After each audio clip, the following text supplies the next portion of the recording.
अस्सलाम वालेकुम गाइस, मैं अब्दुल्ला ख़ान अमीर आदमी के प्लेटफॉर्म से आज मैं खड़ा हूँ थीम पार्क कमर्शियल में।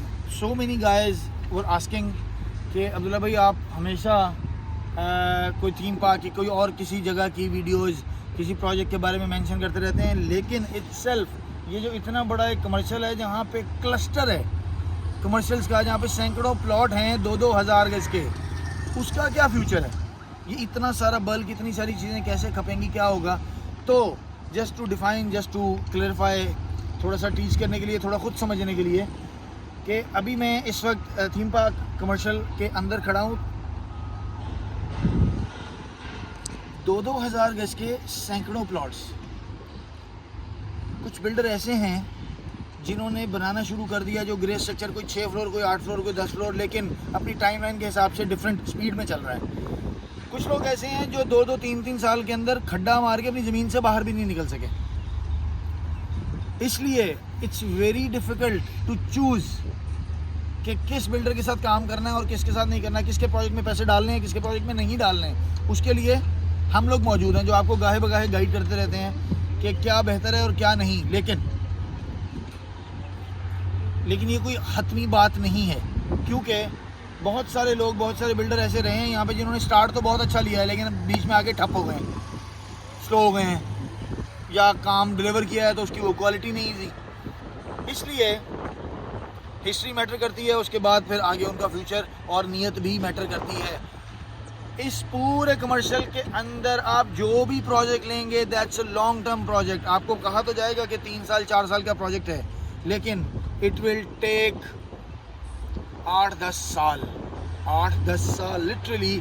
मेरे इर्द गिर्द जितने भी प्रोजेक्ट बन रहे हैं, कोई एक भी प्रोजेक्ट ऐसा नहीं है जिसको मैं आपको कहूँ कि 4 साल के अंदर डिलीवर हो जाएगा। हाँ, एक है एक है, लेकिन मैं उसका नाम नहीं लूँगा। वो उसका नाम लूँगा तो बाकी सारे नाराज़ हो जाएंगे। सारे मेरे भाई हैं, सारे दोस्त हैं, अपने अपने अकॉर्डिंग, अपनी अपनी कैपेसिटी में सारे ईमानदारी से काम कर रहे हैं। लेकिन हर बंदे की डिफरेंट कैपेसिटी, डिफरेंट अप्रोच और डिफरेंट क्या बोलते हैं उसको, डिफरेंट अप्रोच होती है टूवर्ड्स द गोल्स। तो इसलिए जब आप मेरे सामने मेरे टेबल पे बैठेंगे तो मैं आपको बताऊंगा कि किस में इन्वेस्ट करना है और किससे बचना है। ऐसे भी हैं जिनसे बचना है, ठीक है? तो इर्द गिर्द के विजुअल्स मैं आपको दिखाऊंगा, लेकिन अभी अगले 5, 7, 10 साल तक आपको यहाँ चीज़ें मिलनी, चीज़ें डिलीवर होनी शुरू होंगी, चीज़ें मिलनी, और फिर यह बात होगा इट्स लॉन्ग टर्म प्लेस, मतलब एक लंबा चौड़ा। लेकिन एट द सेम टाइम आपको जिस रेट पे यहाँ पर चीज़ मिल जाती है कहीं नहीं मिलती। अगर आपको किसी छोटे प्रोजेक्ट में, जो कि मेरी तरफ से रिकमेंडेड भी है कि छोटे प्रोजेक्ट में इन्वेस्ट करें, ग्राउंड प्लस 8, ग्राउंड प्लस 10 में इन्वेस्ट करें, क्योंकि वो आपको 2-2.5 साल में बन के रेंट देने लगेगा। ये प्रोजेक्ट बनेगा ही 10 साल में, 8 साल में। मैं सच बता रहा हूँ आपको, विदाउट एनी एग्जैजरेशन। मैं और पिछले 4 साल के तजर्बे के बाद भी बता रहा हूँ। मुझे बताया ना यहाँ पे कौन सा प्रोजेक्ट डिलीवर हो गया आपको 4 साल में, नहीं हुआ। इसलिए छोटे प्रोजेक्ट में इन्वेस्ट करें, रिलायबल प्रोजेक्ट में इन्वेस्ट करें। यहाँ इन्वेस्ट करना है, इतने बड़े प्रोजेक्ट में इन्वेस्ट करना है, कोई 2200, 2500, 5000, 6000 गज के प्रोजेक्ट में इन्वेस्ट करना है, तो ये याद रखें कि 8 से 10 साल लग जाएंगे आपको मिलते हुए, ठीक है जी?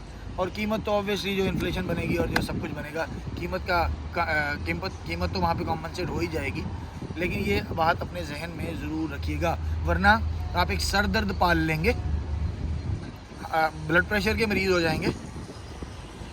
बस ये किस में इन्वेस्ट करना है उसके लिए आप मशवरा कीजिए। और ये इसका पास्ट है, ये इसका प्रेजेंट है, और ये जो मैंने आपको बताया वो इसका फ्यूचर है। अल्लाह करे चीज़ें अच्छे तरीके से खुशरूबी से चलती रहें, लोगों की नीयत बेहतर रहे और चीज़ें डिलीवर होती रहें। टिल नेक्स्ट वीडियो, अपना बहुत सारा ख्याल रखिएगा। If you want me to make any video on any topic, do let me no.